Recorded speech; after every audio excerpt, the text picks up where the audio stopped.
आज धाम जा करके पर्णकुटी में सरस्वती नदी के पावन तट पर निवास करते हैं। वही है सम्यप्राशन।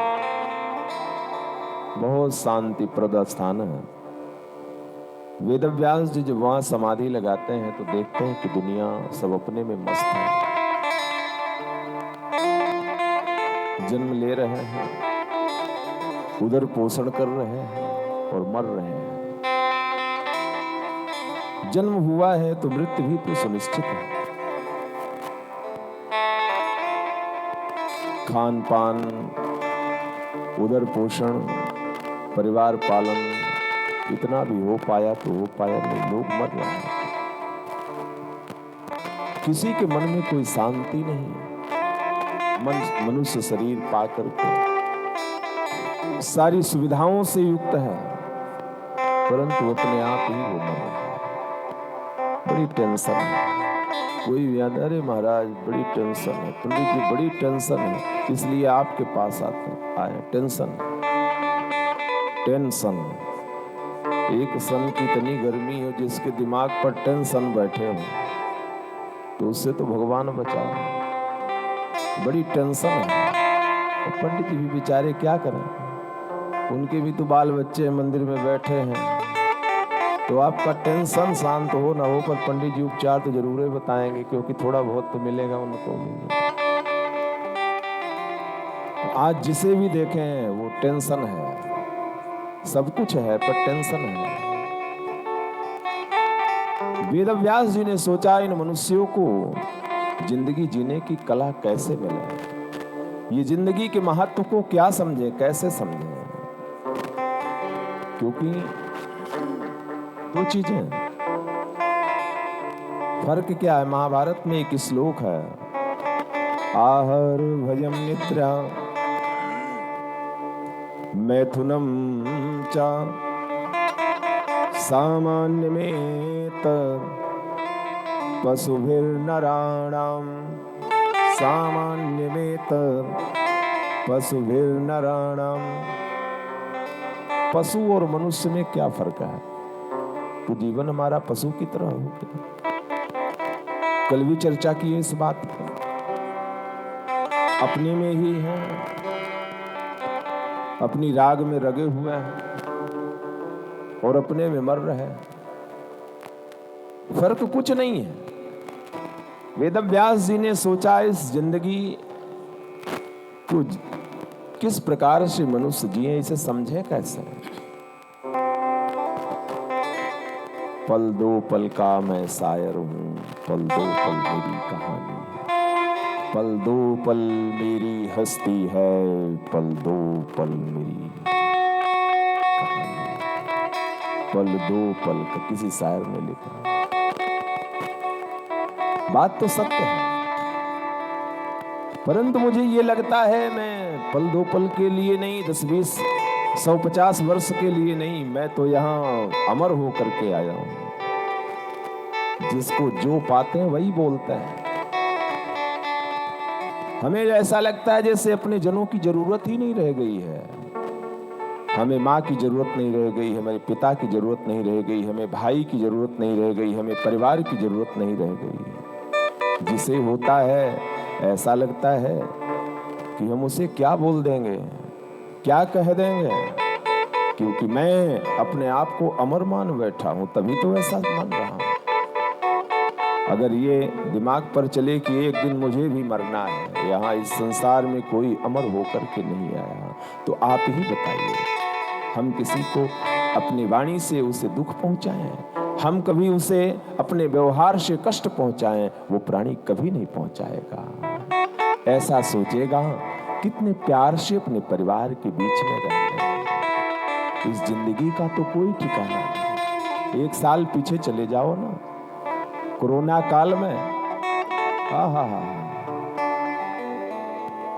ऐसा लग रहा था जब सारी दुनिया एक तरफ लुट रही थी, तब जिंदगी का महत्व समझ में आ रहा था। मुझे याद है कोई अपने बैरोली के ही हैं, डेथ हुई, और 3 दिन तक निगमबोध घाट में लाश पड़ी रही, स्थान नहीं मिला। तब तो महत्व समझ में आया कि अरे ये जिंदगी कुछ नहीं है। लॉकडाउन खत्म हुआ तो हमारा भी सारा व्यवहार खत्म हो गया, सब भूल गए। फिर हम अपने आप को अमर मान बैठे, फिर हम अपने आप को अमर मान बैठे। भैया कहीं स्वर्ग नहीं है, कहीं नरक नहीं है, सब कहने की बातें। स्वर्ग भी आपके घर में है और नरक भी आपके घर में है। स्वर्ग भी आपकी सोच में है और नरक भी आपकी सोच में है। भगवान भी आपके भाव में है और भगवान से दूरी भी आपके भाव में है। भगवान का दर्शन भी आपके भाव में है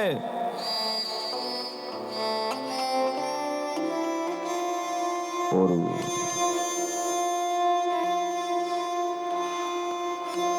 भगवान का सुदर्शन भी आपके भाव में। सब कुछ है, मिलता है। कर्म जैसा करते हैं उसका फल मिलता है, परंतु हमारी सोच ऐसी हो गई है, ऐसा लगता है जैसे हम अमर होकर के आए हैं। यही सोच करके वेदव्यास जी व्यथित हैं, व्यथित हैं। एक वेद के 4 भाग की, ऋग्वेद, यजुर्वेद, सामवेद, अथर्ववेद, फिर भी शांति नहीं मिली।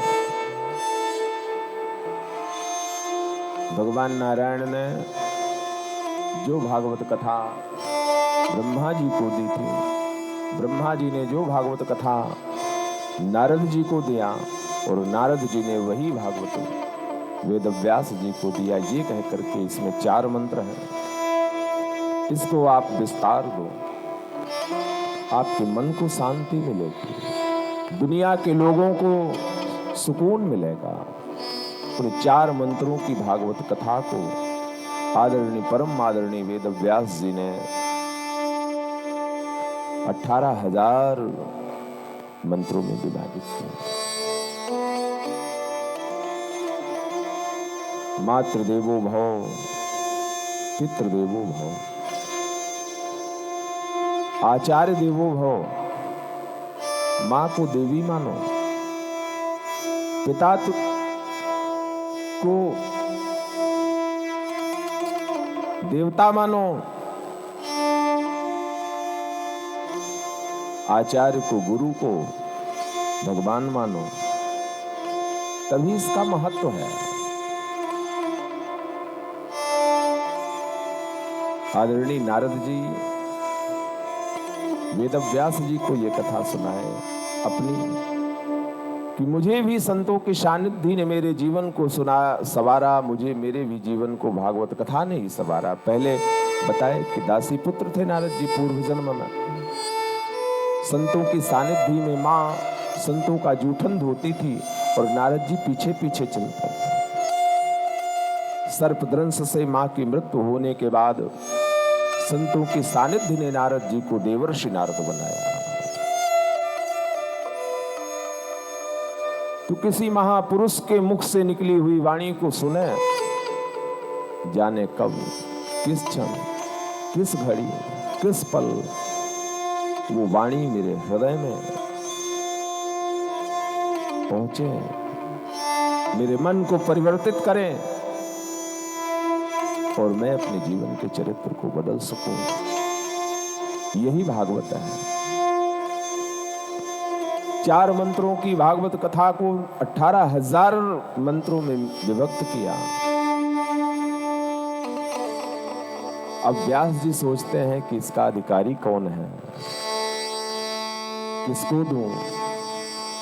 तो व्यास जी ने अपने पुत्र आदरणीय सुखदेव जी को अधिकारी मान करके ये भागवत कथा प्रदान की। वो आदरणीय सुखदेव जी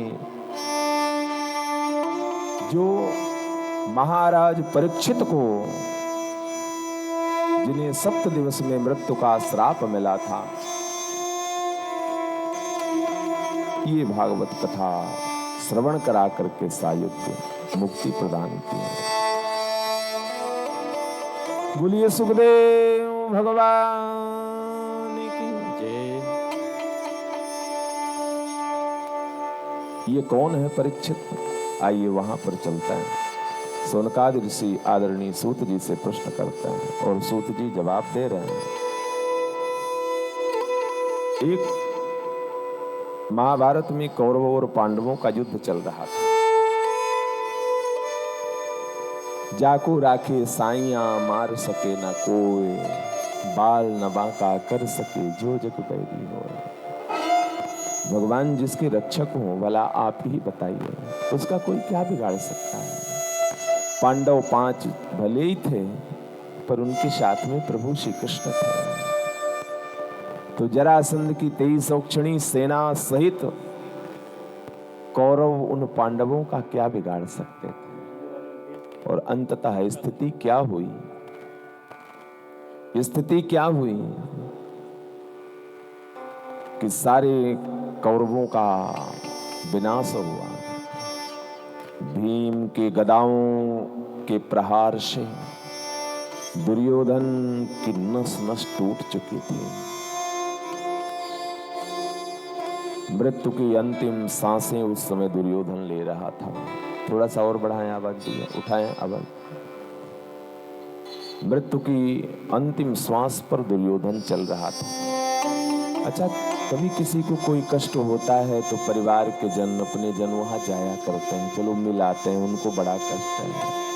तो दुर्योधन का जो मित्र है अश्वत्थामा दुर्योधन के पास गया और दुर्योधन की दशा देख करके खूब रोया और कहता है, सांत्वना देता है, मित्र मैं तुम्हारी क्या सहायता करूं। दुर्योधन अश्वत्थामा से कहता है, अश्वत्थामा देखो, मेरे पास इतनी सेना थी, मेरा परिवार, मेरे भाई सब नष्ट हो गए और इन 5 पांडवों का कुछ नहीं बिगड़ा। अगर तुम मुझे कुछ देना चाहते हो तो मैं तुमसे कहता हूं, तुम में सामर्थ्य है, तुम पांडवों का कटा हुआ सिर एक बार मेरे सामने रख दो। अश्वत्थामा ने कहा, मित्र तुम्हारे लिए मैं इतना जरूर करूंगा, और चल देता है। भगवान ने देखा तो आज भगवान पांडवों से चर्चा करते हैं कि देखो हम लोग इतना बड़ा युद्ध जीते हैं, आज शिविर में नहीं रहेंगे, चलो कहीं जश्न मनाए आते हैं। तो भगवान पांडवों को लेकर के शिविर से बाहर चले जाते हैं। 5 सैया में पांडवों के 5 पुत्र लेटे हुए थे। रात्रि के समय अश्वत्थामा पांडवों के पुत्रों को पांडव समझ करके उन अबोध बालकों का वध कर देता है, सिर धड़ से अलग कर दिया और लेकर के गया दुर्योधन के सामने रखता है। कहता है, मित्र तुमने मुझे जो कहा वो मैं पूर्ण किया, 5 पांडवों का सिर काट करके ले आया। दुर्योधन देखता है कि ये तो पांडव नहीं है, पांडव के पुत्र हैं। दुर्योधन कहता है, अरे मित्र तुमने तो मेरे परिवार का, कुल का सर्वनाश कर दिया। इन अबोध बालकों ने मेरा क्या बिगाड़ा था। और ग्लानि करके दुर्योधन अपना प्राणांत कर देता है। द्रौपदी आई, एक मां कितना प्यार देती है अपनी औलाद को, अपने आंचल के छांव में अपने जिगर के टुकड़े को ढकती है। कहीं यात्रा में लेकर के चल रहे हैं, ट्रेन का इंतजार है, तो एक अपने तन के एक एक कपड़े से अपने लाला के शरीर को ढकती है, कहीं ठंड ना लग जाए। और उसके सामने, उस माँ के सामने पुत्र का पतन।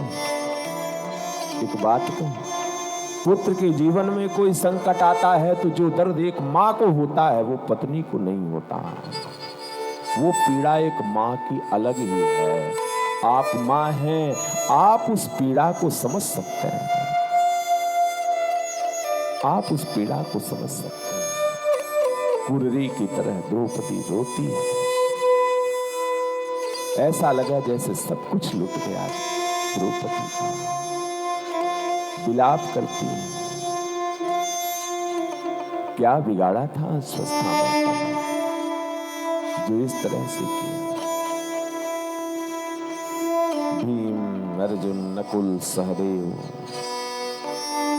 संकल्प करते हैं कि मैं छोड़ूंगा नहीं और दौड़ पड़ते हैं। अर्जुन तो दौड़ पड़ा कि छोड़ूंगा नहीं, ब्रह्मास्त्र चला दिया। जैसे ही अर्जुन अश्वत्थामा की ओर दौड़े, अश्वत्थामा भी ब्रह्मास्त्र चला दिया। अब अर्जुन क्या करें, तो भगवान को पुनः पुकारे, कृष्ण कृष्ण महाबाहो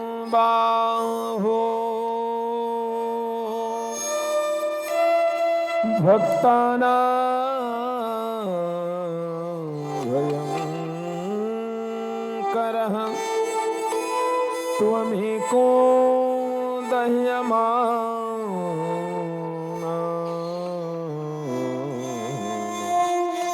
त्वबगोऽसि संसृते। हे प्रभु बचाइए, ये 5 पुत्रों का वध करने के बाद अब मेरे लिए भी ब्रह्मास्त्र चला दिया, क्या करूं, मैं तो इसे मारने के लिए दौड़ा। भगवान ने कहा, अर्जुन लोहा लोहे को काटता है ना, यानी ब्रह्मास्त्र का जवाब ब्रह्मास्त्र ही है, तुम भी ब्रह्मास्त्र चलाओ। अर्जुन भी ब्रह्मास्त्र चलाए, दोनों ब्रह्मास्त्र टकराते हैं, जोर की ध्वनि होती है, शांत हो जाते हैं और अर्जुन दौड़ करके अश्वत्थामा का केस पकड़ करके घसीट कर ले गए, द्रौपदी के सामने डाल दिया। बताओ देवी, इस दुष्ट को कौन सी सजा दी? द्रौपदी ने कहा, नहीं छोड़ दो, क्या इसके मारने से हमारे पुत्र जीवित हो जाएंगे? इसकी भी तो मां है, क्या ये धर्म है कि मैं जैसे विलाप कर रहा हूं वैसे इसकी मां भी करे? छोड़ दीजिए, छोड़ दीजिए, इसने जो किया वो हमें नहीं करना। कहते हैं, भीम कहते हैं, अर्जुन तू छोड़ेगा तो मैं तो इसे मसल दूंगा। नकुल कहते हैं, भैया तुम छोड़ोगे तो मैं नहीं छोड़ने वाला हूं। द्रौपदी कहती है कि छोड़ दीजिए। ये भारत की जो संस्कृति है कितनी विलक्षण है। एक माँ के नाम के सामने, एक बहन के नाम के सामने देवी लगाते हैं, देवी कहते हैं, देवी की उपमा देते हैं। नवरात्रि आती है तो छोटी छोटी नन्ही नन्ही सी बालिकाओं के चरणों की हम देवी मान करके पूजा करते हैं। नाम के पहले देवी शब्द का उपयोग करते हैं, ऐसे नहीं है। कितनी करुणा है इन माताओं में, कितनी दया होती है इन बहनों में। इनकी तुलना, इनकी करुणा की तुलना हम संसार में किससे कर सकते हैं? द्रौपदी कहती हैं कि अगर इसे मारेंगे, इसकी भी माँ तो इसे जन्म दी है, तो क्या उसे पीड़ा नहीं होगी? और उसे पीड़ा पहुंचा करके क्या मेरे पुत्र मिल जाएंगे? रहने दीजिए। नहीं समझ में आया, घसीट करके भगवान श्री कृष्ण के सामने ले गए। भगवान श्री कृष्ण से पूछते हैं, प्रभु आप बताओ इस दुष्ट को क्या सजा करें? ब्रह्मबंधुर्न हन्तव्यम् आततायि वदारः मयैवो भयमान्नातं परिपाह्यानुशासनम्। देखिए जज साहब क्या सुना रहे हैं यहाँ पर फैसला, ध्यान से सुनो। ब्रह्मबंधुर्न हन्तव्यम्, अर्जुन शास्त्र कहते हैं ब्राह्मण चाहे कैसा भी हो उसे कभी मारना नहीं चाहिए। और आतताई कहते हैं बालकों के साथ गलत करने वाले को। बालकों का हत्यारा जो होता आतताई होता है, अबोध का कोई वध कर रहा, वो आतताई उसे कहते हैं। और आतताई को छोड़ना नहीं चाहिए। तो अर्जुन ने कहा वाह वाह वाह, आप जैसा जज तो मिल जाए तो फिर कल्याण। एक तरफ कह रहे हैं छोड़ना नहीं चाहिए, एक तरफ कहते हैं मारना नहीं चाहिए। परिणाम क्या हुआ कि अश्वत्थामा का आधा दिमाग, परिणाम क्या हुआ कि अश्वत्थामा का आधा सिर और आधी मूंछ मोड़ करके सभा से बाहर कर दिया गया। यानी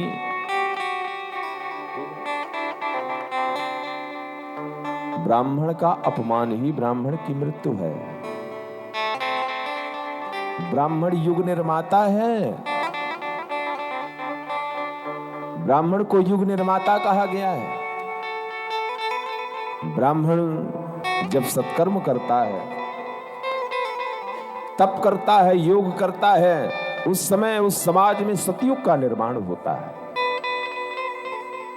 ब्राह्मण जब ध्यान करता है, पूजा करता है, उस समय त्रेता का निर्माण होता है। ब्राह्मण जिस समय अपने भक्ति के पथ पर रत होता है, भगवत प्राप्ति का साधन समाज में लेकर के चलता है, उस समय द्वापर का निर्माण होता है।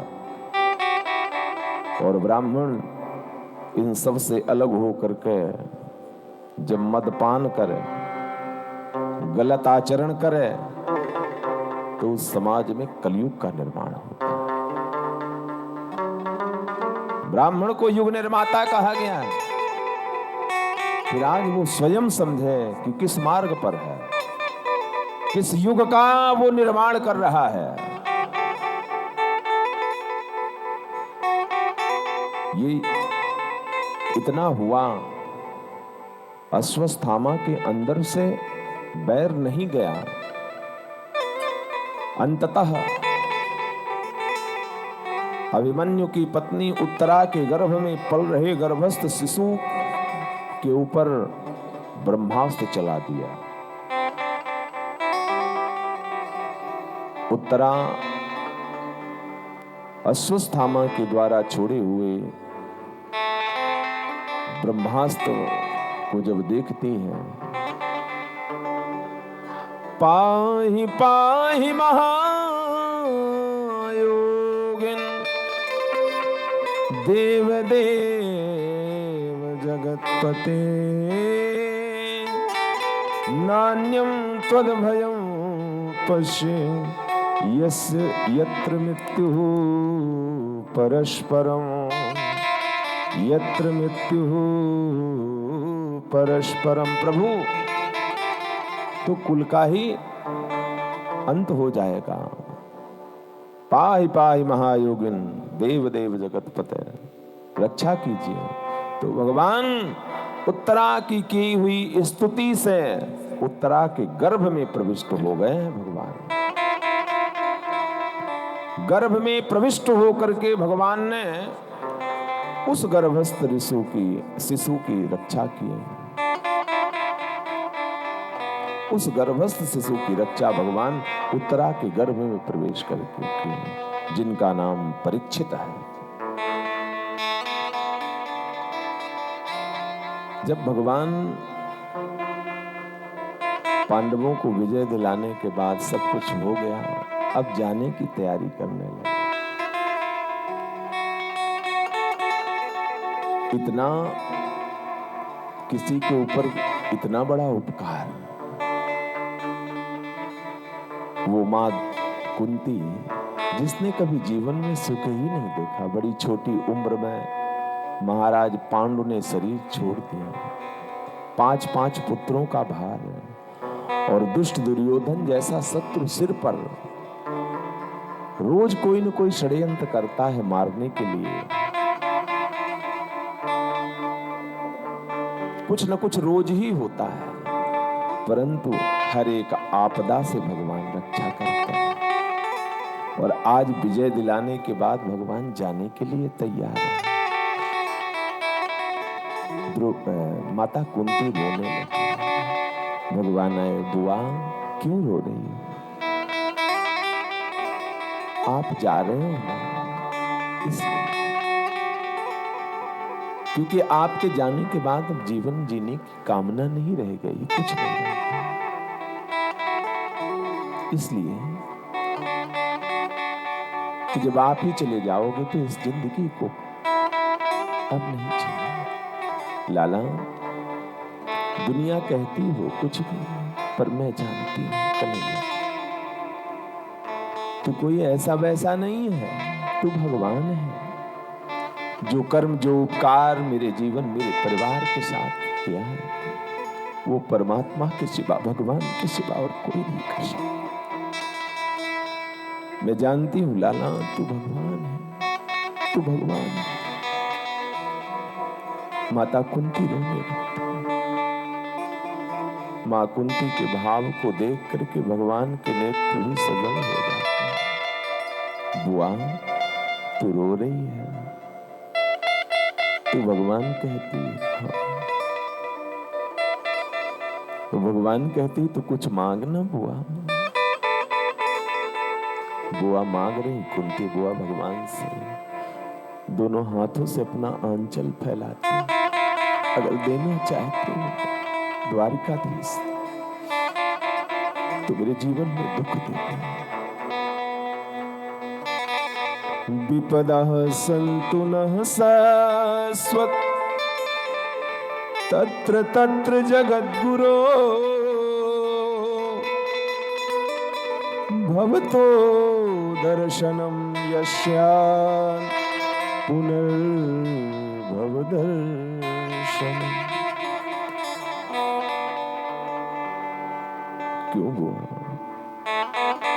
तुम्हें तो इस जिंदगी में कभी सुख ही नहीं मिला।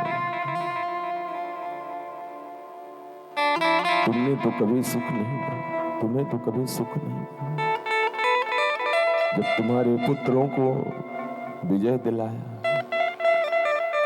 जब राज्य मिलने को हुआ, तो आज तो फिर से दुख मांग रहे हो। ये बात समझ में नहीं आ रही कि दुख क्यों मांग रहे हैं। माता कुंती कहती है प्रभु, अगर मेरे जीवन में दुख नहीं आता, तुम द्वारका छोड़ करके हस्तिनापुर में निवास करते।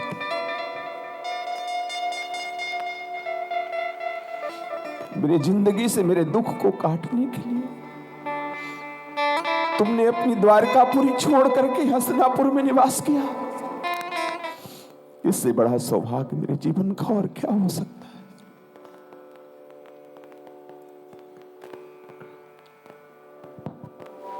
क्योंकि विपदो नैव विपदः संपदो नैव संपदः विपन्नारायण विस्मृत संपन्नारायण स्मृति। उस विपत्ति को विपत्ति नहीं कहते, उस संपत्ति को संपत्ति नहीं कहते मेरे प्रभु।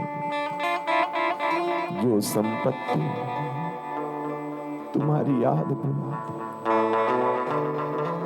जो विपत्ति तुम्हारे चरणों से अनुराग कम कर दे, वो कैसा सुख लाडली छो,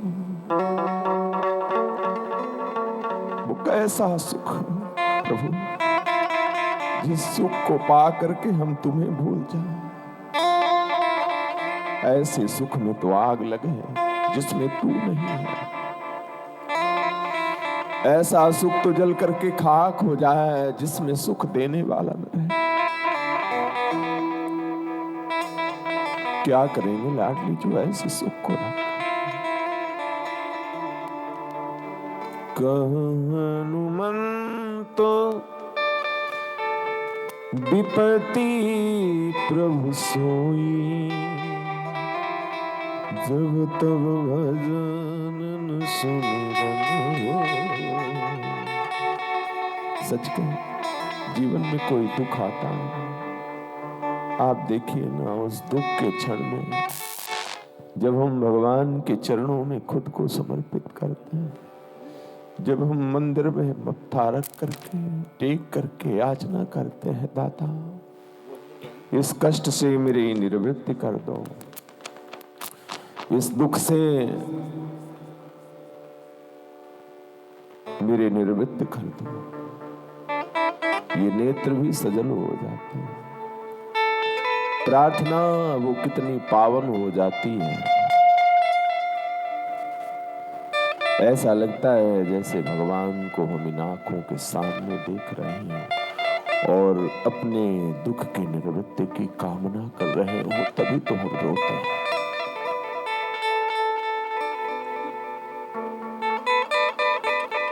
अरे बुआ, तू दुख मांग रही, कहने का मतलब क्या? जीवन के जिस सुख में भगवान की विस्मृति हो जाए,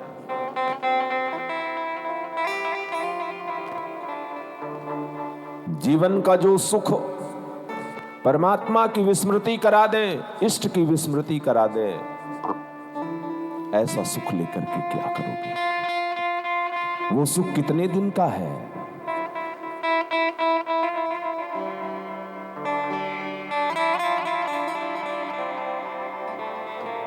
भगवान तैयारी कर रहे हैं जाने के लिए। पांडवों ने सोचा, भगवान ने सोचा, जाने से पहले इनको पांडवों को धर्म का उपदेश दिलवाना चाहिए। अच्छा, एक चीज ऐसी होती है ना कि बेटा आपको ज्ञान देने लगे तो आप हंसोगे। यही बात जो मैं बोल रहा हूँ ना, आपका बेटा बोले या घर का कोई बोले तो आपको हंसी, अच्छा आजकल बड़ा ज्ञानी हो गया है, बड़ी बड़ी ज्ञान की बातें करते है ना। सुनते भी उसी का है जिसके प्रति हमारा भाव होता है। भगवान ने सोचा ये मेरी नहीं सुनेंगे, मुझे तो कनुआ कहते हैं, तो चलो भीष्म पितामह के पास लेकर के चलते हैं। भगवान पांडवों को लेकर के भीष्म पितामह के पास जाते हैं धर्म का उपदेश सुनाने के लिए। 1000 बाण विधे हुए हैं भीष्म पितामह के, उस बूंद बूंद करके शरीर का पूरा रक्त निकल चुका है, सिर्फ प्राण बचे हैं। उस समय धर्म का उपदेश देने के लिए भगवान लेकर के जाते हैं भीष्म पितामह के पास। द्रौपदी भी है, 5 पांडव हैं। भीष्म पितामह और भगवान का संवाद हुआ, कथा बहुत बृहद है। भीष्म पितामह भी भगवान को देख करके खूब रोए। भगवान की कृति को याद किए कि देखो ना, मैंने प्रतिज्ञा कर लिया था कि आज गोविंद से शस्त्र उठवा लूंगा, तो मेरी अपनी प्रतिज्ञा को भगवान तोड़े, क्योंकि भगवान ने संकल्प किया था कि मैं अस्त्र नहीं उठाऊंगा महाभारत की युद्ध में, परंतु भीष्म पितामह की प्रतिज्ञा को पूर्ण करने के लिए भगवान ने उस शस्त्र उठाया है। भक्त का मान न घटने पावे, अपने मान की चिंता नहीं है। और ये सोच करके भीष्म पितामह खूब रोते हैं। इतना तो करना स्वामी जब प्राण तन से निकले, क्षण भंगुर जीवन की कलिका, क्षण भंगुर जीवन की कलिका, कली प्रात को जान खिली न खिली, मलयागिन की सुच शीतल मंद, सुगंध समीर चली न चली, कलिकाल कुठार लिए फिरता, तन नम्र पे चोट झिली न झिली, भजले हरि नाम हरि रसना, फिर अंत समय में बोलो हिली न हिली, फिर अंत समय में हिली न हिली। तो वक्त रहते अगर कुछ नहीं किए तो वक्त निकलने के बाद कुछ नहीं कर सकते हो। फिर तो टांगों को पकड़ो, कमर को पकड़ो, हाय हाय, कुछ नहीं मिलने वाला है। तो वक्त रहते ही अगर आपने कुछ किया तो ठीक है, पर वक्त निकलने के बाद फिर कुछ नहीं काम आता।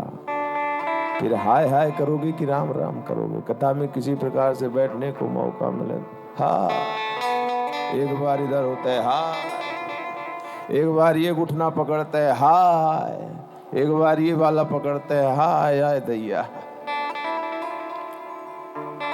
तो ये वक्त का वक्त है, वक्त निकलने का वक्त नहीं है। भीष्म पितामह उपदेश दे रहे हैं, दान धर्मान राज धर्मान मोक्ष धर्मान विभागशः, तन पवित्र सेवा किए धन पवित्र कर दान, मन पवित्र हरि भजन सो होय त्रिविधि कल्याण, होय त्रिविधि कल्याण।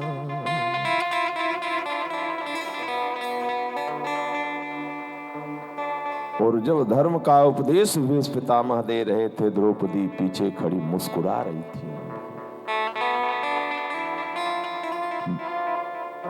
भीष्म पितामह की दृष्टि द्रौपदी की ओर पड़ी। हस्तिनापुर की बहू कुलवधू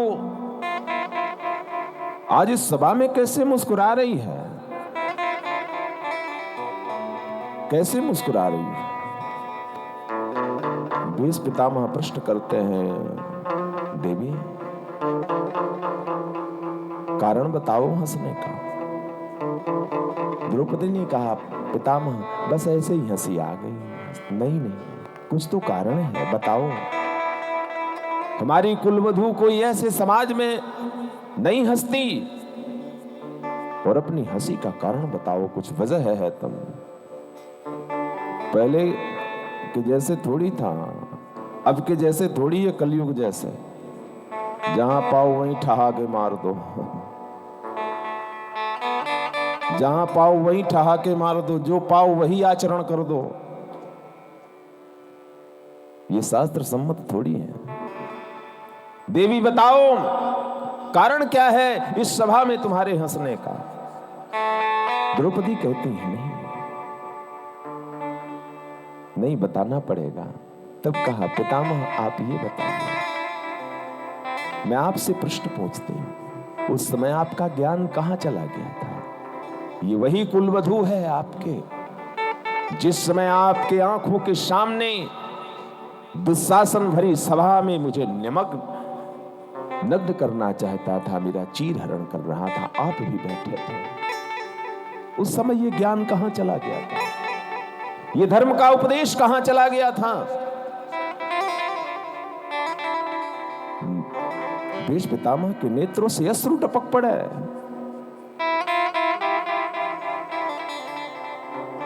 द्रौपदी कहती, पितामह मैं जानती हूं, और जानती तब भी थी, आपके अंदर इतनी ताकत है, आप हस्तिनापुर की वो ताकत है, अगर आप चाह लेते तो अकेले दोनों ओर की सेनाओं का वध कर सकते थे। आप अगर खड़े होकर के सभा में कह देते कि दुशासन, दुस्साहस नहीं करना, कुलवधू की साड़ी में हाथ नहीं लगाना, तो दुर्योधन और दुशासन के पास इतनी ताकत नहीं थी कि आपके कुलवधू की साड़ी में हाथ लगा देते हैं। पर आप बैठे थे वहां पर और कुछ बोले नहीं, और आज धर्म का उपदेश दे रहे हैं। भीष्म पितामह के नेत्रों से अश्रु टपकने लगे। देवी बिल्कुल सत्य कह रही है। कारण उस समय पर भीष्म पितामह दुर्योधन का दूषित अन्न खा रहे थे। कहने का भाव क्या? जैसा खाए अन्न वैसा रहे मन। पाप का अन्न खाने वाले की मनोवृत्ति कभी शुद्ध नहीं हो सकती है। बोलो गलत कह रहा हूं? अच्छा, सब कुछ ठीक है, मन की बात जहां 2 घूंट लगा तो फिर मन देख लो, तो खान पान की ही तो बात है। 2 घूंट लगा फिर मन को देखो, फिर तो हाँ, कितनी ताकत लिए घूम रहे, सारी दुनिया का वो इन्हीं के पास है।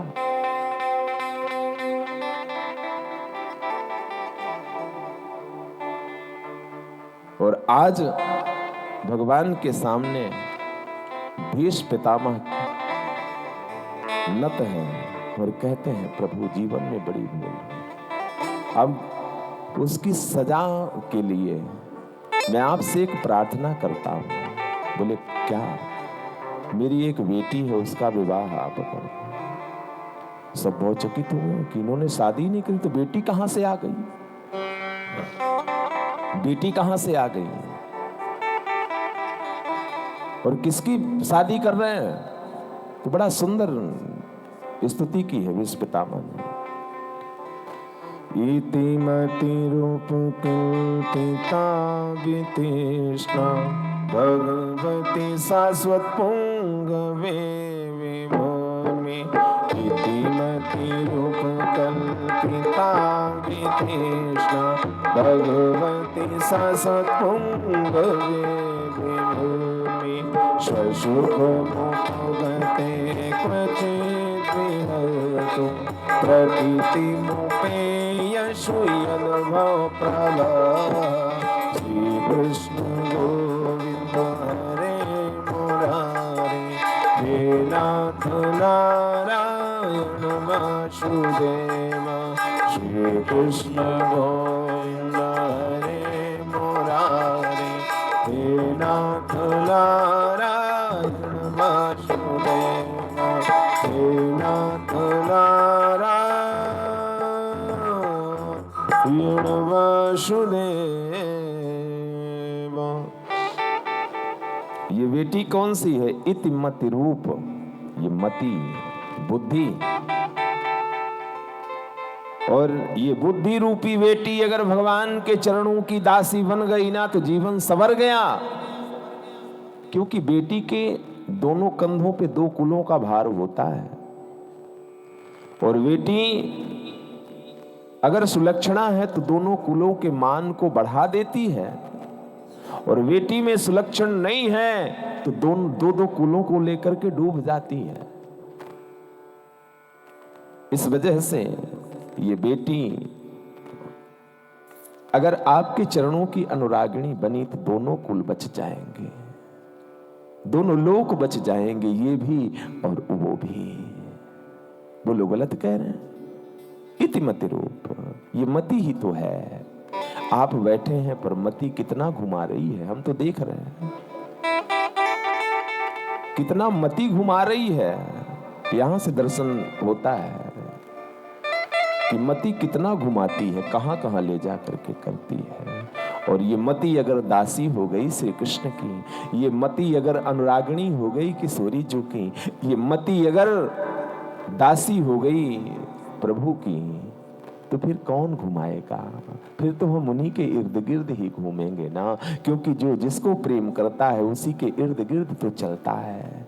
तो ये मति अगर उनकी दासी हो गई तो मेरे प्रियतम से ये प्रेम करेगी। अगर प्रियतम से इसका प्रेम हो गया, श्री कृष्ण से इस मति का प्रेम हो गया, किशोरी जी से इसका प्रेम हो गया, तो मुझे भी ये वहीं पर तो ले जा करके करेगी।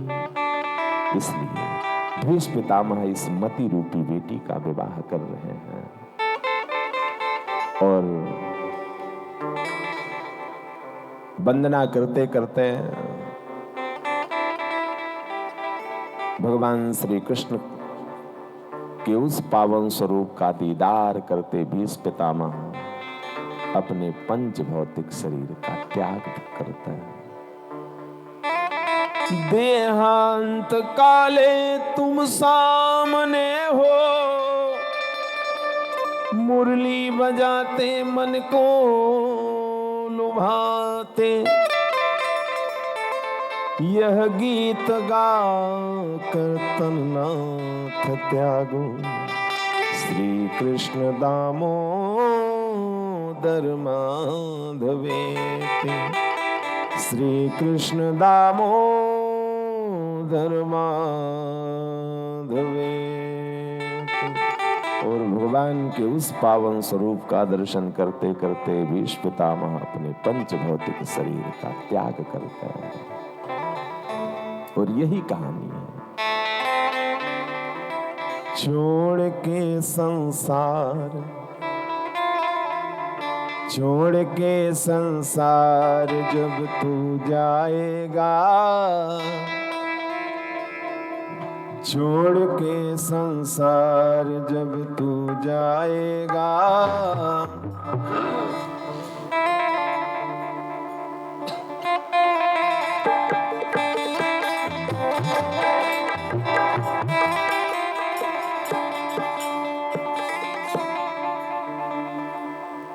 छोड़ के संसार जब तू जाएगा, कोई न साथी तेरा साथ निभाएगा। छोड़ के संसार जब तू जाएगा, कोई न साथी तेरा साथ निभाएगा। छोड़ के संसार जब तू जाएगा, कोई न साथी तेरा साथ निभाएगा।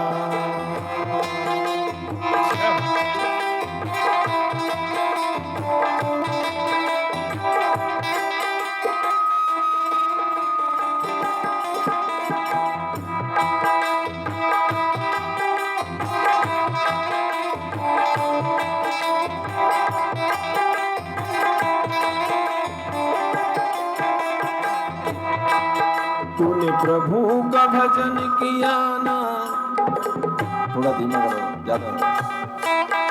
तूने प्रभु का भजन किया ना, सत्संग किया न 2 घड़ियां। तूने प्रभु का भजन किया ना, सत्संग किया न 2 घड़ियां। यमदूत लगा कर तुझको ले जाएंगे हथकड़ियां। यमदूत लगा कर तुझको ले जाएंगे हथकड़ियां। कौन छुड़वाएगा, कोई न साथी तेरा साथ निभाएगा। छोड़ के संसार जब तू जाएगा, कोई न साथी तेरा साथ निभाएगा।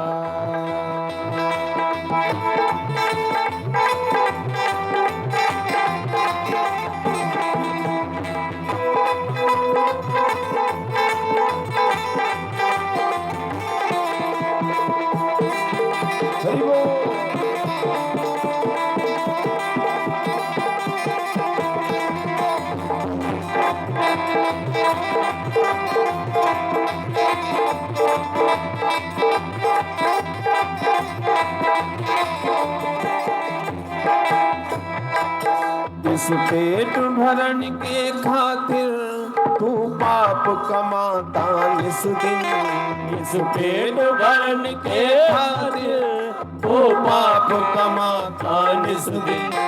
इस पेट भरण के खातिर तू पाप कमाता निस दिन। इस पेट भरण के खातिर तू पाप कमाता निस दिन। शमशान में लकड़ी रख कर तेरे आग लगेगी एक दिन। शमशान में लकड़ी रख कर तेरे आग लगेगी एक दिन। शमशान में लकड़ी रख कर तेरे आग लगेगी एक दिन। शमशान में लकड़ी रख कर तेरे आग लगेगी एक दिन। रात हो जाएगा कोई न साथी तेरा साथ निभाएगा। छोड़ के संसार जब तू जाएगा, कोई न साथी तेरा साथ निभाएगा।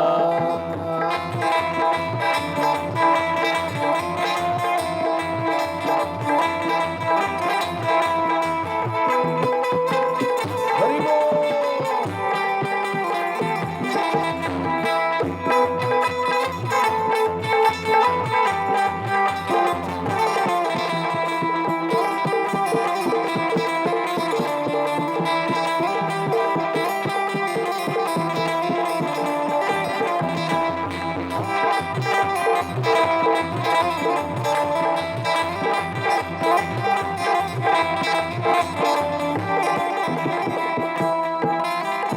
कथा की है ये गंगा, तू इसमें लगा ले गोता।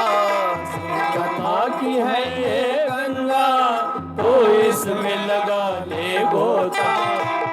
कथा की है ये गंगा, तू इसमें लगा ले गोता।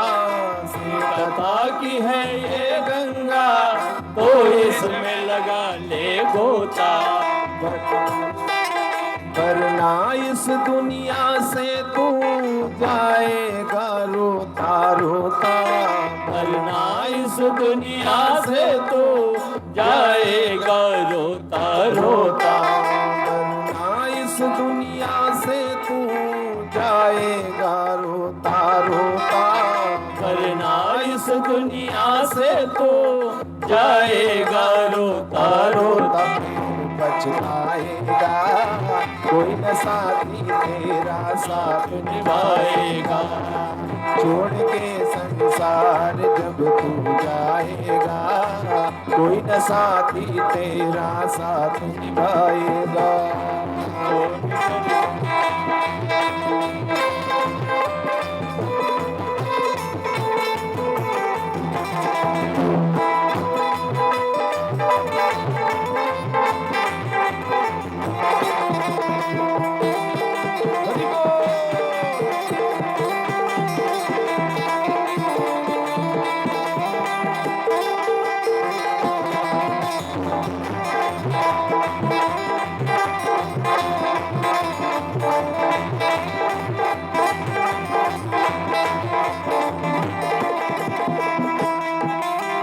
करता है मेरा मेरा ये दुनिया रैन बसेरा।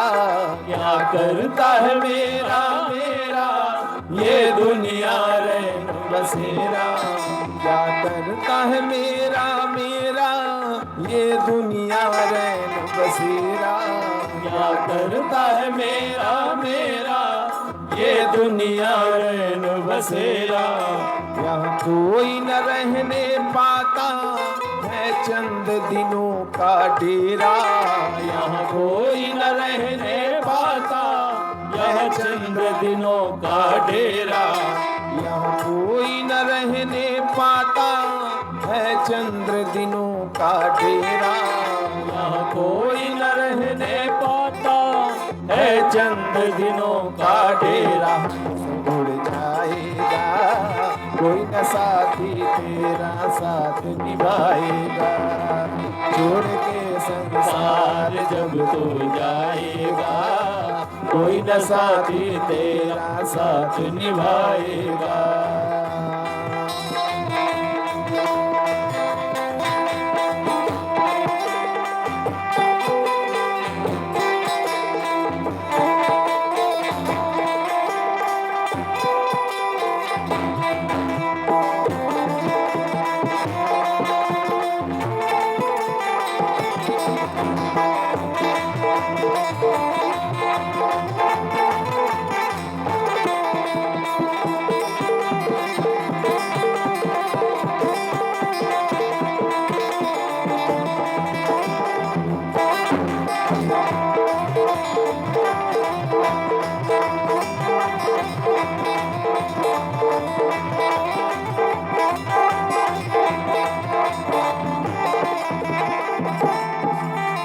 कृष्ण चरण में निस दिन तू प्रीत लगा ले बंदे। श्री कृष्ण चरण में निस दिन तो प्रीत लगा ले बंदे। श्री कृष्ण चरण में निस दिन तू प्रीत लगा ले बंदे। श्री कृष्ण चरण में निस दिन तो प्रीत लगा ले बंदे। कट जाएंगे अब तेरे वो जन्म मरण के फंदे। कट जाएंगे अब तेरे वो जन्म मरण के फंदे। कट जाएंगे अब तेरे वो जन्म मरण के फंदे। कट जाएंगे अब तेरे वो जन्म मरण के फंदे। पार हो जाएगा कोई न साथी तेरा साथ निभाएगा। छोड़ के संसार जिसम जाएगा कोई न साथी तेरा साथ निभाएगा। छोड़ के संसार जब तू जाएगा कोई न साथी तेरा साथ निभाएगा। कोई न साथी तेरा साथ निभाएगा। कोई न साथी तेरा साथ निभाएगा।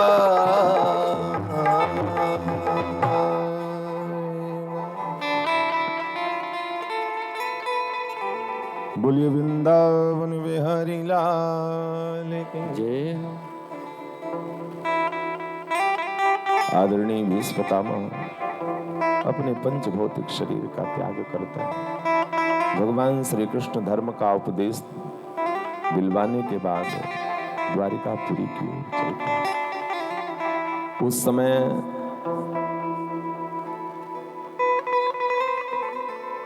द्वारिकापुरी में जितनी नववधुएं हैं अट्टालिकाओं पर चढ़ करके भगवान श्री कृष्ण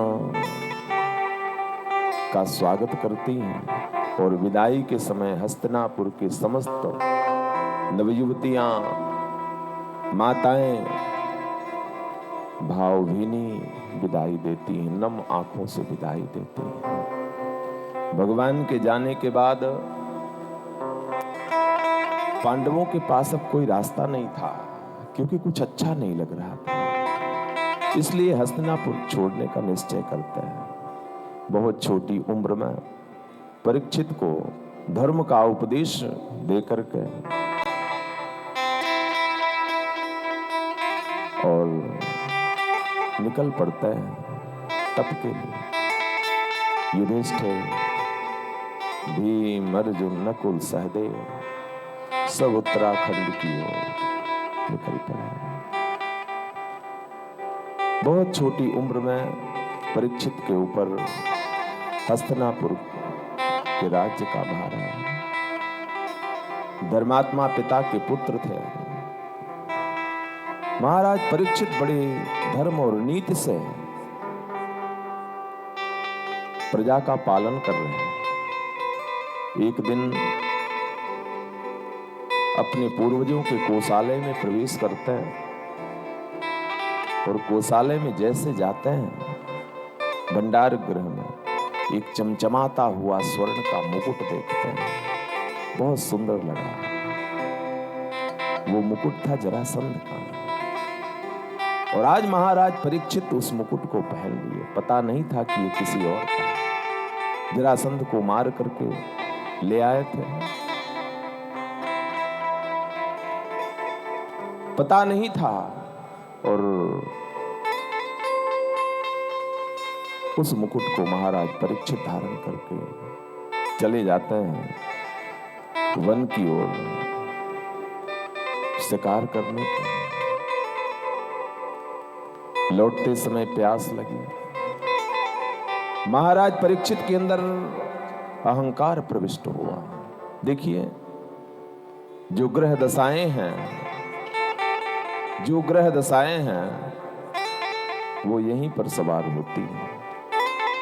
इस मन को, इस बुद्धि को वो ग्रह दशाएं घुमाती हैं और वो जैसे घुमाती हैं, स्टीयरिंग चलाती हैं मस्तिष्क का, वैसे ही तो हम घूमेंगे, वैसे ही करने लगते हैं। दुश्मन को हम सामने से देखते हैं और कहते हैं कि ये बैरी है, ये दुश्मन है, ये हमारा परम शत्रु है। परंतु ग्रह दशाओं को तो देख नहीं पाते, वो तो यहाँ पर ब्रेन में सवार होकर के घुमाते हैं। कब किस क्षण किस पल ये बुद्धि बदल जाए और कब किस पल किस क्षण ये बुद्धि भगवान के चरणों की अनुरागिणी बन जाए, कुछ नहीं कहा जा सकता। महाराज परीक्षित जब लौटते हैं, एक ऋषि को तपस्यारत देखे, परंतु उनके अंदर ये भाव आया कि सारी प्रजा, इस क्षेत्र के सारे लोग, इस पृथ्वी के समस्त जीव हमारी प्रजा है, चाहे कोई भी हो। तो तपस्यारत बैठे हुए ऋषि से परीक्षित जैसा धर्मात्मा राजा जल मांगता है। ओ बाबा, जल दो, पानी दो। अब वो तो तपस्या में थे, ध्यान समाधि में थे, कैसे थे और ये हुआ कैसे? ये ग्रह दशा जब यहां सवार होती है तो कभी देखते हैं व्यक्ति का पूरा व्यवहार ही बदल जाता है। शनि की वो 7.5 जब सवार हुई,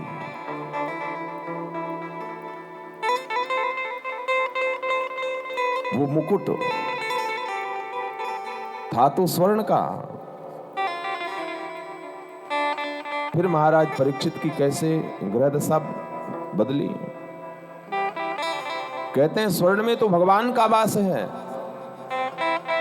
गीता में भगवान ने कहा है धातुनाम अस्ति कांचनम। तो फिर क्यों ग्रह दशा सवार हुई? उससे पहले महाराज परीक्षित ने एक दृश्य देखा था। क्या देखते हैं? 3 पैर से कटा हुआ, एक पैर पर खड़ा बैल है और उसके सामने एक स्त्री है, गऊ है।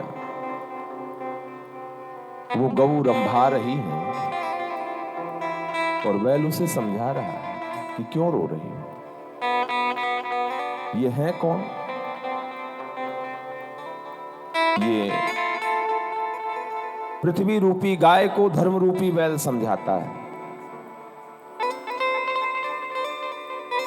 और पृथ्वी रो रही है कि 3 पैर कटे हुआ है। उसकी दशा को देख करके किसको कहें, कैसे कहें, क्यों ऐसे दशा हुई। महाराज परीक्षित इन दोनों की बातें सुनते हैं।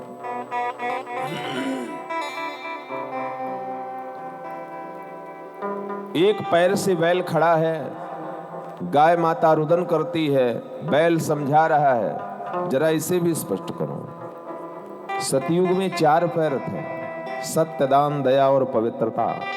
इन चारों में जीव को शांति मिलती थी। त्रेता आते आते 3 रहे। द्वापर के जाते जाते ये 3 चले गए। कलयुग में एक ही बचा। बैल कहता है, माँ तुम क्यों रोती हो? क्या तुम्हारा कोई बंधु तुम्हें छोड़ करके चला गया है? क्या मित्र किसी ने ऐसा कुछ किया है? किसकी कहें, कर्म की कहें, धर्म की कहें, किसकी बात कहें? परंतु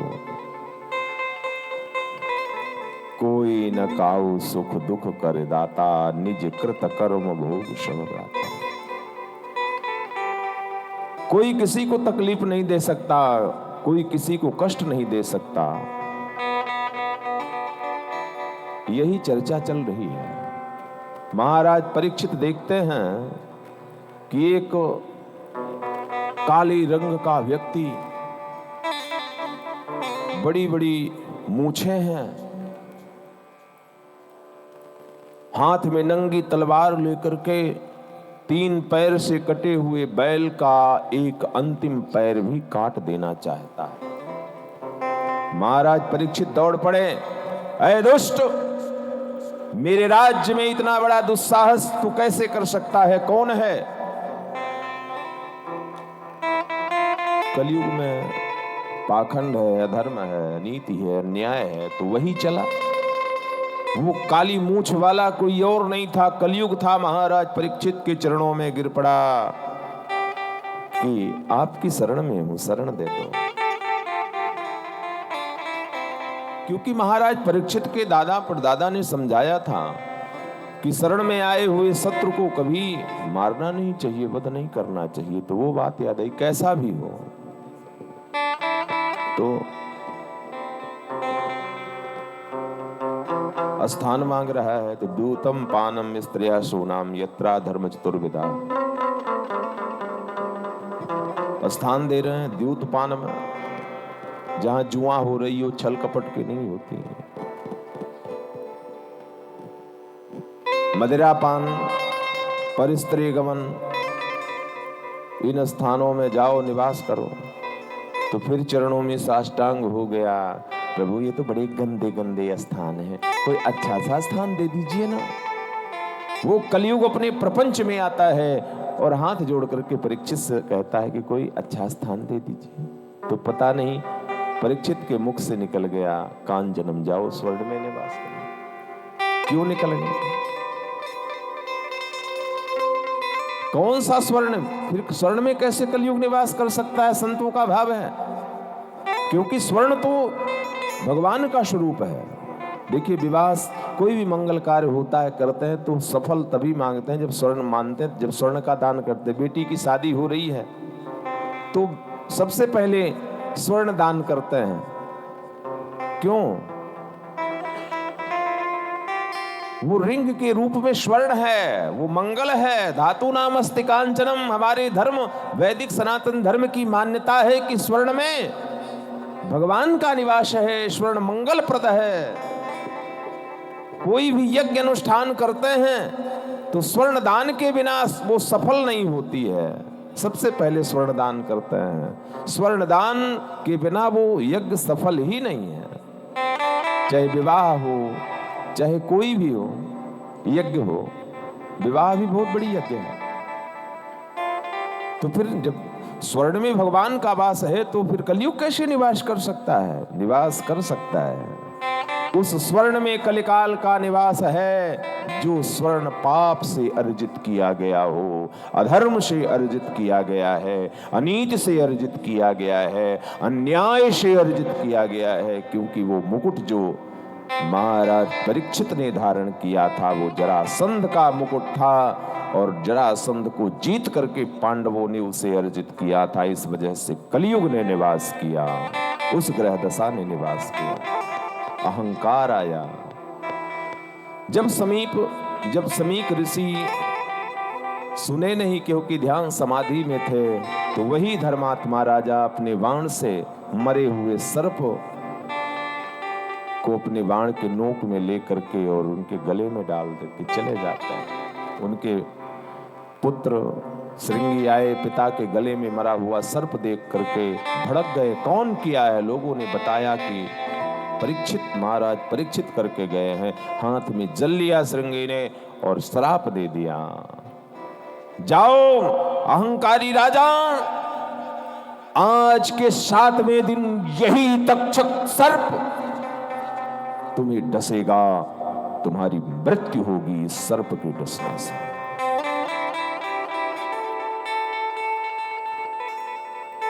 श्रृंगी ऋषि जैसे ही ध्यान समाधि से बाहर हुए, समाचार मिला, पुत्र को बहुत बुरा भला कहे कि बेटा तुम्हें ऐसा नहीं करना चाहिए, वो राजा हैं, क्यों श्राप दिया तुम्हें? कोई बात नहीं, कर दिए थे, कभी ऐसी स्थिति रही होगी। और समीक जो है नेत्र बंद करके देखे तो सब कुछ आ गया। परंतु वह पुत्र ने तो श्राप दे दिया था। 7 दिवस में इस तक्षक सर्प के डसने से परीक्षित की मृत्यु का श्राप मिल गया था। तो भेजते हैं कि जाओ, सिर्फ 7 दिन का टाइम है महाराज परीक्षित को के पास, और जाओ महाराज परीक्षित को बता दो कि अपने अब कोई उपाय करना है। इस पूरी सृष्टि में सिर्फ मृत्यु का 2 को पता था, एक महाराज परीक्षित को और एक कंस को। बाकी मृत्यु किसी को बता करके नहीं आई, दो को बता करके आई है, महाराज परीक्षित को और कंस को। अस्या अष्टातमो गर्भो अंतायाम बचेता, 8वां गर्भ तुम्हारा काल होगा। तो कंस को मृत्यु सूचना दे करके आई है और महाराज परीक्षित को सूचना दे करके आई है। फर्क ये हुआ है कि महाराज परीक्षित ने अपनी जिंदगी को संवार लिया है। सप्त दिवस में, इस कथा को सप्त दिवस में ही क्यों सुनते हैं? इन्हीं 7 दिवसों में तो हमारी मौत होनी है, इसी सप्त दिवस में तो हमारा जन्म हुआ है, इन्हीं सप्त दिवसों में तो हमारा विवाह हुआ है, इन्हीं 7 दिनों में ही तो मुझे सुख मिला है, दुख मिला है। तो इन्हीं सप्त दिवसों में ही इस जिंदगी का सारा सार समाहित है, रविवार से लेकर और शनिवार तक। इसलिए सप्त दिवस में हम ये भागवत कथा श्रवण करते हैं। बड़े बड़े ऋषि, महात्मा, योगी, सन्यासी महाराज परीक्षित को महाराज परीक्षित के कल्याण के निमित्त आते हैं। वेद वेदांत का पाठ होता है। उसी बीच में आदरणीय सुखदेव जी महाराज श्रीमद् भागवत अमृत रस तत्व लेकर के आते हैं और महाराज परीक्षित को ये अमृत रस तत्व पिला करके सायुज्य मुक्ति दिलाई। महाराज परीक्षित ने एक ही प्रश्न किया है आदरणीय सुखदेव जी से, गुरुदेव से, कि प्रभु जल्दी मरने वाले को क्या करना चाहिए? मेरी मृत्यु सप्त दिवस में है। अपनी पत्नी से भी आत्मा में हाथ रख करके महाराज परीक्षित ने कहा है कि देवी, इस दुनिया का, इस सृष्टि का मैं एक ऐसा व्यक्ति हूं जो ये कह सकता हूं कि 7 दिवस से पहले मेरी मौत नहीं होगी और 7 दिवस के बाद मुझे कोई बचा नहीं सकता। बाकी इस दुनिया में कोई नहीं है जो ये कह सके कि मैं कब तक जीवित हूं, कब तक हूं। एक ही धर्म, प्रेम अगर गोविंद के चरणों से जुड़ गया तो सब कुछ संवर गया, अगर वो नहीं जुड़ पाया तो सब कुछ बिगड़ गया। एक बात कहें, हमारे सनातन धर्म के समस्त देवता एक दूसरे के पूरक हैं। आपको हमने बताया, जहां उस सत्संग में कभी न बैठे, जिस सत्संग में हमारी देवी का स्थान न हो, शिव जी का स्थान न हो, राम जी का स्थान न हो, कृष्ण का स्थान न हो, और वो कहे कि ये सनातन धर्म का मार्ग है, नहीं। जहां इन समस्त देवताओं के साथ भगवान श्री कृष्ण, भगवान श्री राम, भगवान भूत भावन भोलेनाथ प्रधान के रूप में हो, वही सर्वोत्तम और सर्वोपरि वैदिक सनातन धर्म है जिसके हम अनुयायी हैं।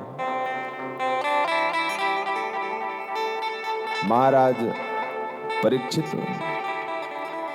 भगवान श्री कृष्ण के युगल चरणार बिंदुओं में अपने मन को समर्पित करता है। आइए उसी भाव से चलें।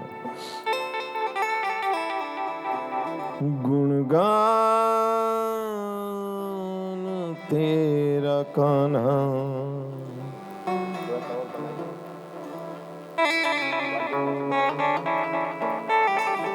गुणगान तेरा कान्हा,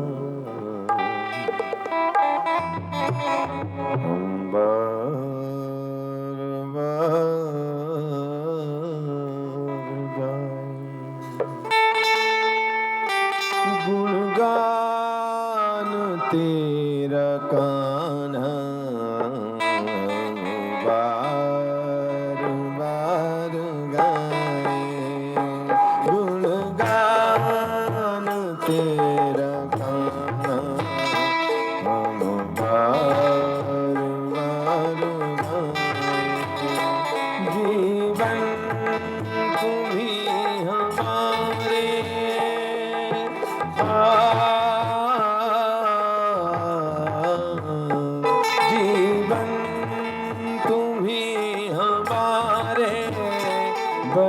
बलिहार तुम पे जाए, जीवन तुम्हें हमारे बलिहार तुम पे जाए, गुणगान तेरा गाना हम बार बार गाए, हम बार बार गाए।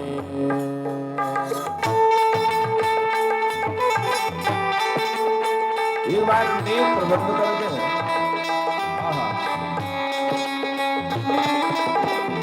मन प्रभु के चरणों की ओर।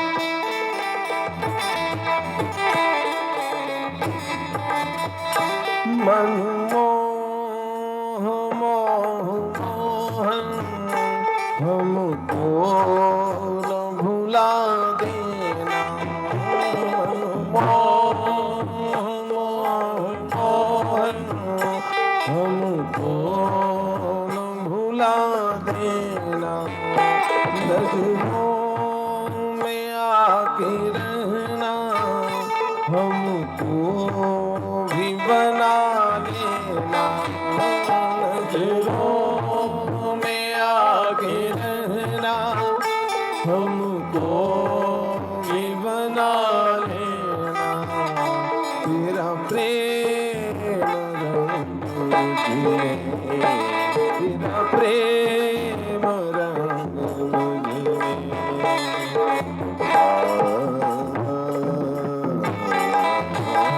तेरा प्रेम रंग मुझे, तुझे डूब जाए, गुणगान तेरा गाना हम बार बार गाए, जीवन तुम्हीं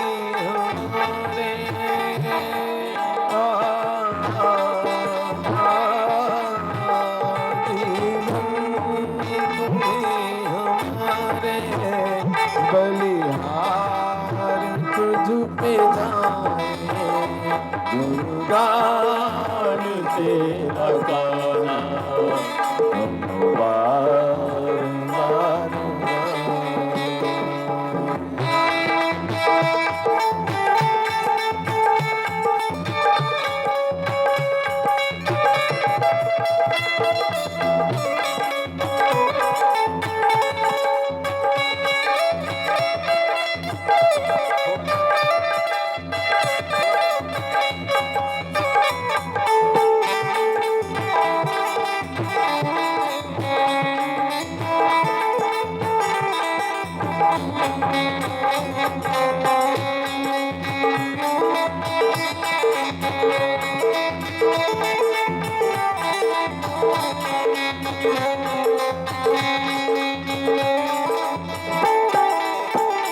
पूजा तुम्हीं हमारी, तुम ध्यान साधना हो, पूजा तुम्हीं हमारी, तुम ध्यान साधना हो, पूजा तुम्हीं हमारी, तुम ध्यान साधना हो, सुमिरन तुम्हीं हमारे, तुम ही तो प्रार्थना हो, सुमिरन तुम्हीं हमारे, तुम ही तो प्रार्थना हो, हर बात जानते हो,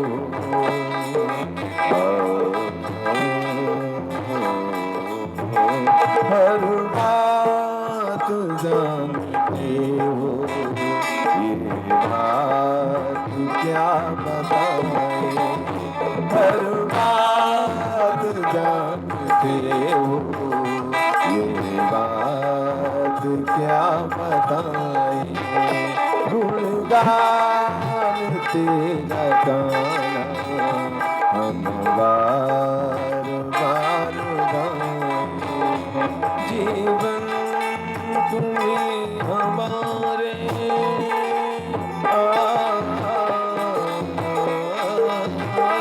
जीवन तुम्हीं हमारे बलिहार तुम पे जाए, गुणगान तेरा गाना हम बार बार गाएं।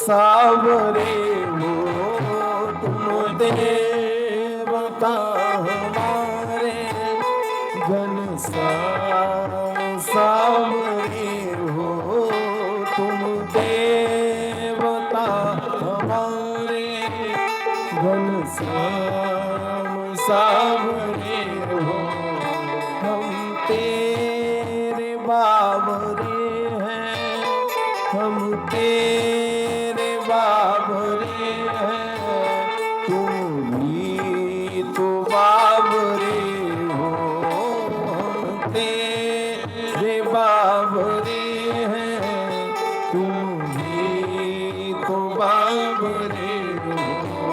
हर शाम हर सवेरे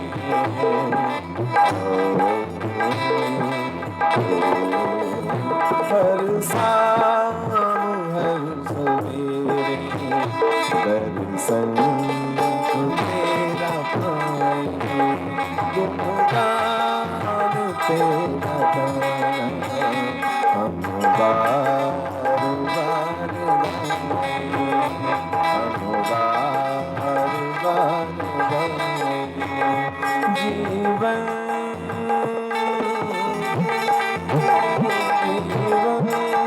तुम्हीं हमारे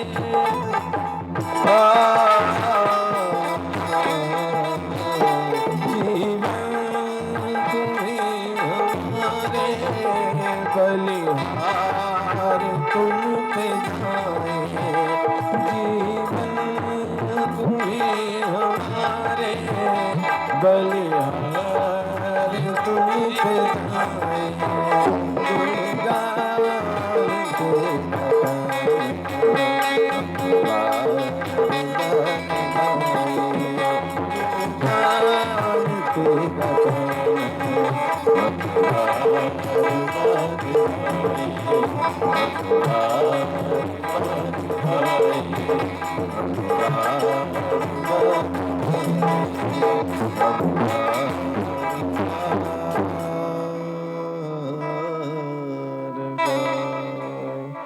बोलिए वृंदावन बिहारी लाल की।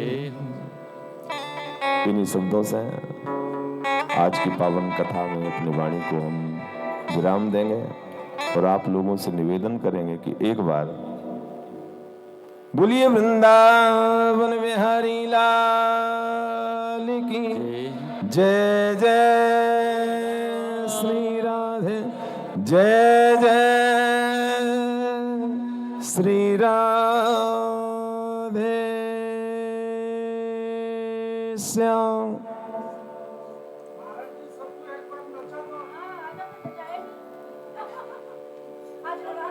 बोलेंगे नहीं, हमारे लिए छोड़ेंगे ना, परंतु बोलेंगे नहीं। ये आपका शब्द गलत हो गया यहाँ पर, ये आपका शब्द यहाँ गलत हो गया, क्षमा मांगिएगा एक बार प्रभु से। ये सभा नचाने के लिए नहीं है, ये महफिल नचाने की नहीं है। जिसकी मर्जी हो, भक्ति का रंग जब चढ़े तो अपने आप ही नाच ले, किसी के कहने से कोई ना नाचे। हम तो कहकर किसी को नहीं नचाते हैं। बोलिए वृंदावन बिहारी लाल की जय। राधा रमण की सुंदर छवि पे खड़े हो जाओ।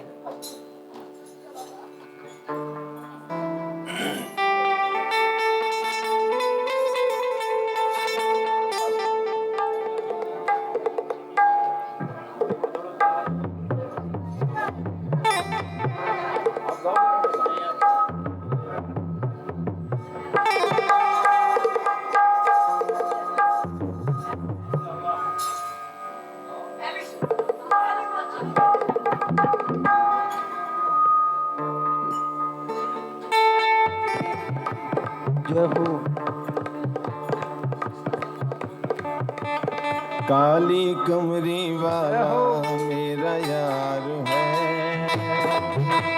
काली कमरी वाला मेरा यार है, मेरे मन का मोहन तू दिलदार है। काली कमरी वाला मेरा यार है, मेरा यार है, मेरे मन का मोहन तू दिलदार है, मेरे मन का मोहन तू दिलदार है।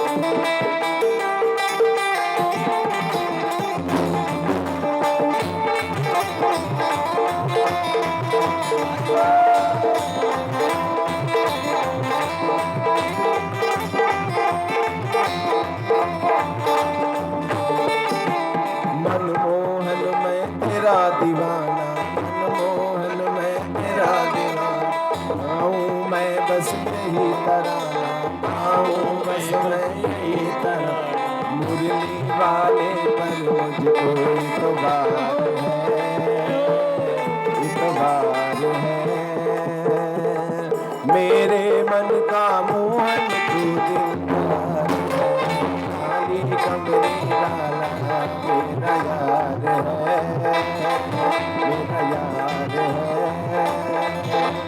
मेरे मन का मोहन तू दिलदार है। हो काली कमरी वाला मेरा यार है, मेरा यार है,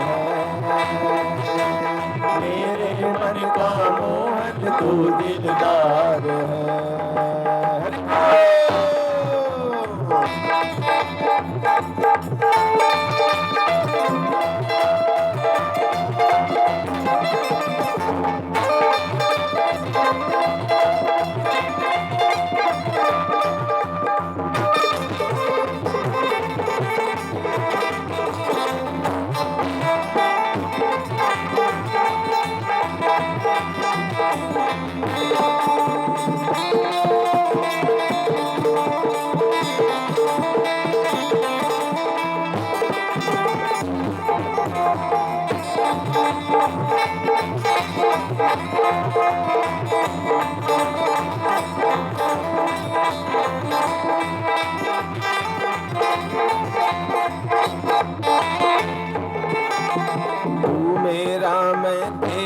प्यारे तू मेरा मैं तेरा प्यारे, तू मेरा मैं तेरा प्यारे, तू मेरा मैं तेरा प्यारे, ये जीवन अब तेरे सहारे, ये जीवन अब तेरे सहारे, तेरे हाथ में मेरे, तेरे जीवन की पतवार है, पतवार है।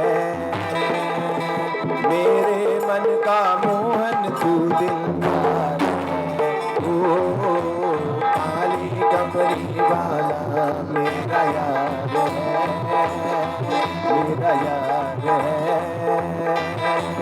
मेरे मन का मोहन तू दिलदार हो।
तुमको अपना मान लिया है, तुमको अपना मान लिया है। ये जीवन तेरे नाम किया है, ये जीवन तेरे नाम किया है, ये जीवन तेरे नाम किया है, ये जीवन तेरे नाम किया है। मेरे प्यारे बसों में तू यार है,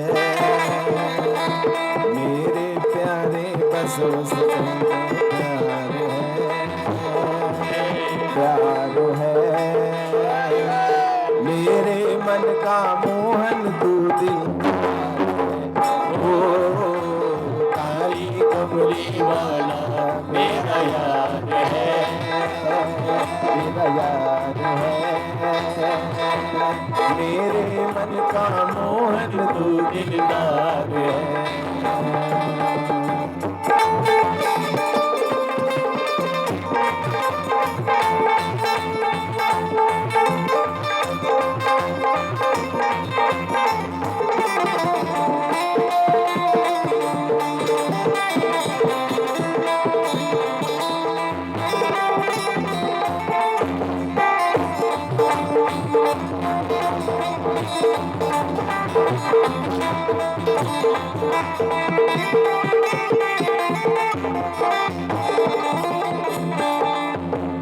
पागल प्रीति की रीत ये आशा, पागल प्रीति की है ये आशा, पागल प्रीति की है ये आशा। कर दे दिल का करो जगा, कर दे दिल का करो जगा। जैसे भी तू रखे मुझे स्वीकार है, जैसे भी तू रखे मुझे स्वीकार है, स्वीकार है, स्वीकार है। तो एक बार अब फिर अंतिम में सब लोग बोल रहे हैं, बोलो बोलो।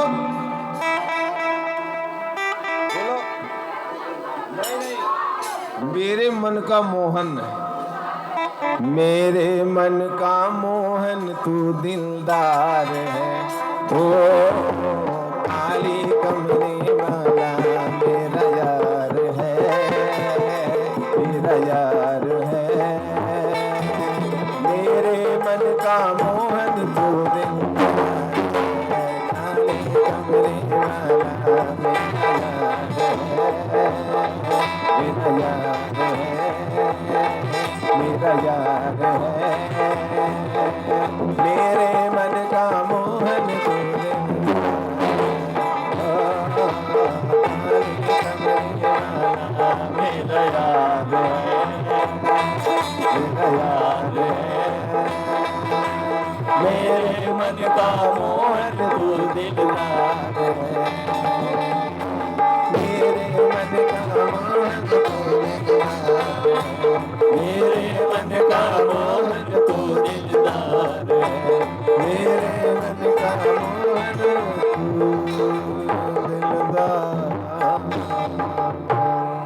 ओम चंद्रमा मन सूर्य जात खुशो हो सूर्य वजा श्रोता तव स्मरण मुखादग निरजाय जो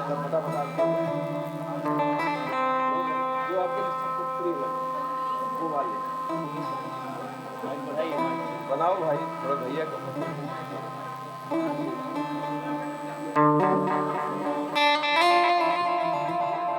श्री राधे श्री राधे श्री राधे। वो वाले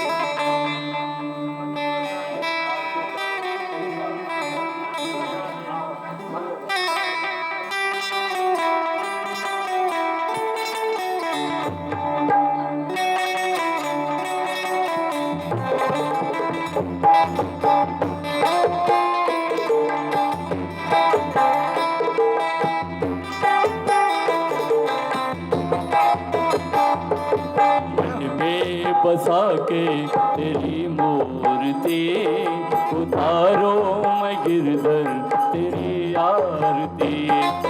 मन में बसा के तेरी मूर्ति उतारो मैं गिरधर तेरी आरती।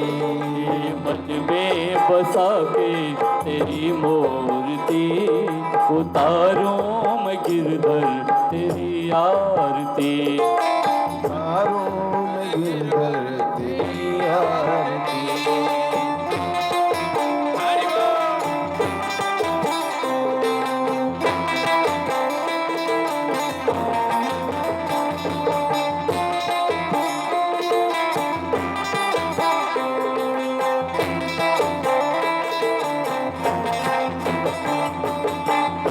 करो कष्ट हरो ज्ञान दो भगवन।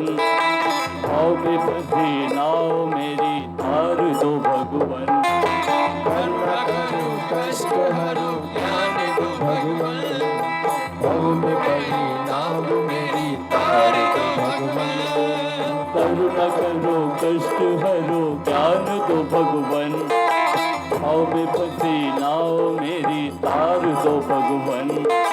करुणा करो कष्ट हरो ज्ञान दो भगवन।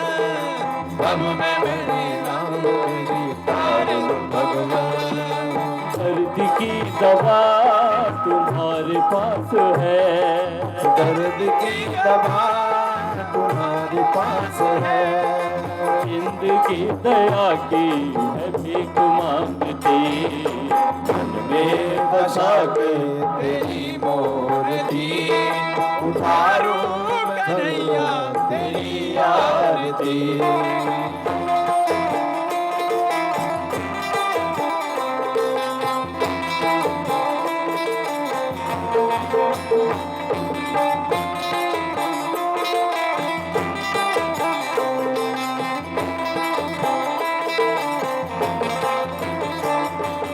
मांगू तुझसे क्या मैं यही सोचूं भगवन। जिंदगी जब तेरे नाम कर दी अर्पण। मांगू तुझसे क्या यही मैं सोचूं भगवन। जिंदगी अब तेरे नाम कर दी अर्पण। मांगू तुमसे क्या मैं यही सोचूं भगवन। जिंदगी जब तेरे नाम कर दी अर्पण। मांगू सोचो भगवन।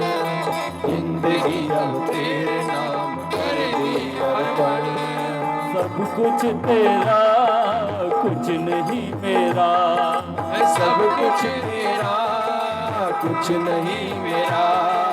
सब कुछ तेरा कुछ नहीं मेरा। सब कुछ तेरा कुछ नहीं मेरा। चिंता है तुमको प्रभु संसार की। मन में बसा के तेरी मूर्ति उतारूं मैं बाबा तेरी आरती।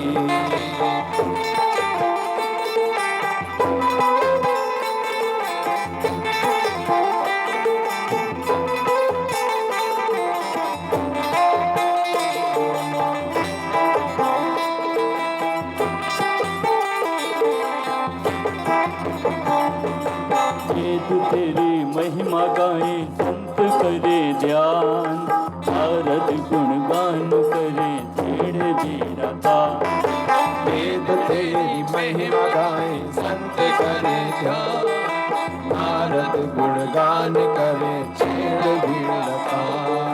वेद तेरी महिमा गाए संत करे ध्यान, नारद गुणगान करे छेड़ बीड़ा था। वेद तेरी महिमा गाए संत करे ध्यान, नारद गुणगान करे छेड़ बीड़ता। भक्त तेरे द्वार करते हैं पुकार, भक्त तेरे द्वार करते हैं पुकार। आंसू व्यास गाए प्रभु आरती तेरी, वे बसा गए तेरी मूर्ति, उतारो में दाता तेरी आरती। मन में बसा के तेरी मूर्ति, उतारो मैं कना तेरी आरती। मैं दाता तेरी आरती। मन में बसा के तेरी मूर्ति, उतारो मैं कना तेरी आरती।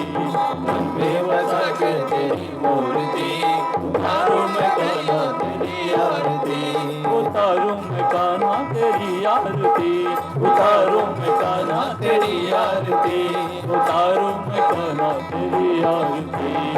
में बसा के तेरी मूर्ति, उतारो मैं कान्हा तेरी आरती, उतारो मैं कान्हा तेरी आरती, उतारो मैं कान्हा तेरी आरती। गौर गौरव करुणावतारम संसार सारम भुजगेन्द्रहारम, सदा वसन्तं हृदयारविन्दे, त्वं भवानी सहितं नमामि। त्वमेव माता जगता त्वमेव, त्वमेव बन्धु च सखा त्वमेव, त्वमेव विद्या गुणं त्वमेव, त्वमेव सर्वं मम देव। हरे राम हरे राम राम राम हरे हरे, हरे कृष्ण कृष्ण कृष्ण हरे हरे, हरे राम राम राम हरे हरे, हरे राम राम हरे हरे। हरे कृष्ण कृष्ण कृष्ण हरे हरे, हरे कृष्णा कृष्णा कृष्णा हरे हरे। हरे राम राम राम हरे हरे, हरे कृष्ण कृष्ण कृष्ण हरे हरे, हरे राम राम राम हरे हरे, हरे कृष्ण कृष्ण कृष्णा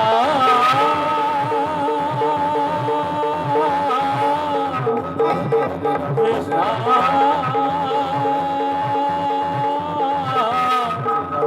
हरे कृष्णा हरे